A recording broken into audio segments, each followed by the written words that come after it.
Tawagin ko na po ang mag-atin ng offertory exhortation. I-attend ng ating pinakamasipag na kapatid, Bro Marlon Nagat. Amen. Palakpakan po natin ang ating Panginoon. Thank you, Lord. Glory to God. God is good. All the time. All the time. God is good. Amen. Nakakabal na naman ako Yun po, ano? Hindi nga po kumpleto yung gawain natin kung hindi po tayo magbibigay sa ating Panginoon. No? Ito po, pinamagata pong generosity is the first step to contentment po. Ano?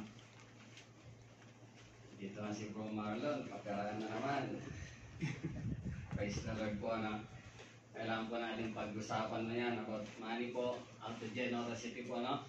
As a Christian po. Amen po ba? Amen. Diyan yung verse namin, Jai.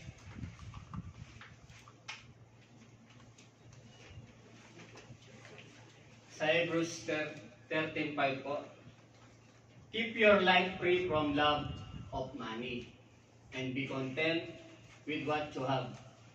For he has said, I will never fail you nor forsake you. Sa Tagalog po, umiwas kayo sa pag-ibig sa salapi at kayo'y masiyahan ng kung anong meron kayo sapagkat sinabi niya sa anumang paraan ay hindi kita iiwan o pababayaan man. Yes, Lord, muli pinupuri ka namin, Lord, tinatas ka namin, Lord, sa oras na to, Lord. Lord, isang pa, Lord, lumalapit po ang iyong likod, Lord, nagpapakalinis, nagpapakababa, Lord. Lord, tawanan mo po ako sa aking mga nasabi, naisip, nagawa, Lord, na hindi ka lugod-lugod siya, Lord. Kung Lord, ako ikalugod-lugod siya harapan mo, Lord. Isang pa, Lord, maraming salamat, Lord. Muli, ginamit mo po ang iyong likod, O Lord, upang magayag ng iyong banal na salita. Holy Spirit, ikaw po ang manguna, patuloy ko pong tinataas ang bawat puso at isipan ng mga kapatiran upang kami po'y makapagbigay ng may pananampalataya sa iyo, Lord. In Jesus' name we pray. Amen.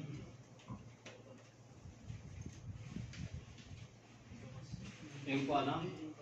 Napakaganda po ng salita ng Panginoon, no? Na may layunin po, may dalawang layunin po doon, no? Sabi nga po, wag daw po tayong umibig sa salapi. Sa Christian po naman, no, hindi naman po talaga masama, no? Yung talagang lahat ng mga lingkod naman ay bibigyan ng Panginoon yan, pagyayamanin talaga yan. Amen. Ang masama lang doon, kung ibigin natin yung salapi, no? Amen. At hindi natin magamit para i-glorify ang ating Panginoon, no? Amen. Sa Christian po, habang lumalakad tayo talagang tinuturuan tayo ng Panginoon, no? Paano tayo maging generous, no?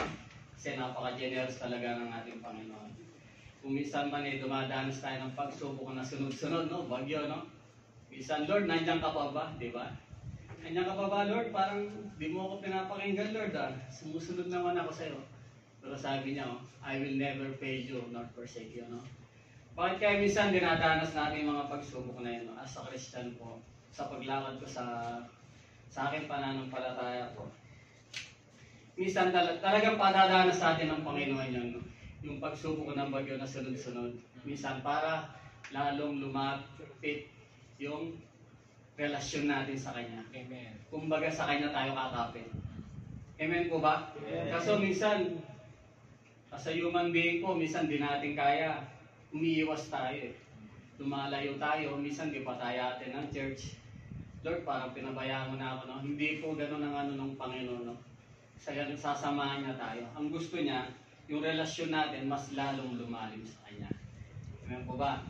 Sa po, minsan sa busubok, dito tayo ng mga pagsubok, gusto naman ng Panginoon, yung natin, yung kumbaga yung pananampalataya naman natin sa Kanya. Kasi once na na-overcome natin yung pagsubok na yun, no? Yung pananampalataya natin sa Panginoon talagang mag-grow. Maano natin sa isipan natin na talagang si Lord ay totoo. Sinamahan niya ako kaya na-overcome ko itong pagsubok na to. Amen po mga kapatid. Kaya pag dumadanas po tayo ng mga pagsubok, huwag po tayong lalong lumayo. Mas lalo tayong lumapit, no? Through prayer po sa ating Panginoon, no? Sa connection po natin, no? Isa pa po, kaya dinadanas din po natin yun, mga pagsubok na yun, na na-overcome natin, encouragement naman po. Kaya kita nyo po may testimony po dito, no? Okay, may testimony dito, kamukha na naranasan ng kapatid, yung problema niya, malalaman niya, ganun lang pala ang sekreto na kailangan di ako mawala sa presensya ng Panginoon. Amen po ba? Sabi niya po dito na be content po, no? Matuto po tayo na makontento kung anong meron po tayo ngayon. Mahirap po no? Tutusin, mahirap po kasi ba't nandito tayo?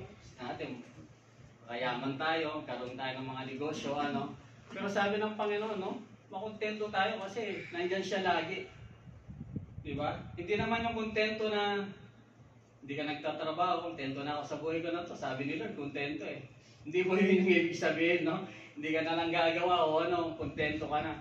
Ang gusto ng Panginoon, kumbaga, nagtatrabaho ka, binigay mo yung best mo. Diba? Tapos sumahod ka ng ganon. Kumbaga, kontento ka, yun yung sahod mo na binigay ko yung best ko eh. Kontento ako sa na to. Di ba? Ganun po, no? At magamit po natin, no? Baka minsan, hindi tayo nakapagbigay sa Panginoon. Lord, ito lang yung sahod ko, Lord eh. Sa susunod na lang ako magbibigay sa'yo, Lord. Pag medyo lumaki na yung sahod ko, pag na-promote na yung sahod ko, Lord, tumaas na, no? Pero, ang ating Panginoon, no? Doon tayo lalo sinusubok, no? Na maging kontento tayo, no? Kung ano yung binigay na sa atin. Sabi niya nga, di ba, sa kanyang salita, yung sa Matthew po ba yun? Mas madali pang pumasok ang isang kamelyo sa butas ng karayom kaysa mayaman. Mahirap pumasok sa karyan ng Diyos, no? Amen po ba, no? Napakalalim po. Isipin niyo po yung isang kamelyo, papasok daw. Mas madaling pumasok sa butas ng karayom, no? Kasi po, yung mayaman po kasi, halos sinasamba na nila yung pera. Di po ba? Kumbaga, mayaman na sila, gusto magpayaman palalo. Iniibig na nila ang Panginoon. Ang pera, iniibig na nila ang pera. Ganun po, ano? Na, ang epekto po nun, ang kaluluwa po natin, mapapahamak po. Amen po ba? Amen. Di ba, hindi po yung mga istorya po ni no? Ni Lazaro at mayaman po, di po ba? Anong nangyari po dun sa mayaman? Napunta po sa Hades, no? Sa Hades. Tapos yung mahirap po, napunta sa paraiso kay Amang Abraham po, no? Anong sabi ng mayaman? Sabi niya, Amang Abraham, ibalik mo ako sa mundo para bigyan ko ng babala ang aking tatay, mga kapatid, para hindi sila matulad sa akin. Pero sabi ng Amang Abraham, hindi na pwede. Buhay ng tao ay isa lang. No? Kaya mga kapatid, no? Piliin pa rin po natin na lagi tayong makontento kung anong meron po tayo. No? Yung po yung gusto ng Panginoon. At sabi niya po, I will never fail you. No? Pangwakan po natin lagi ang salita ng Panginoon po. Andito na po tayo. No? Ang dami na pong binigay ng mga example ng mga Panginoon. No? Pangawakan po natin yung mga kanyang salita. No? Habang nandito po tayo sa lupa, yung mga sources na binibigay niya sa atin, igamitin po natin para sa ikakalago ng iglesia, no? Yung pagtulong natin sa lahat po, no? Kung maging generous po tayo, lalo pa po tayong pagpapalain ng ating Panginoon. Amen po? Amen. Magbigay na po tayo sa ating Panginoon.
Lord. Hallelujah, Lord. We worship you, Lord. We honor you, Lord.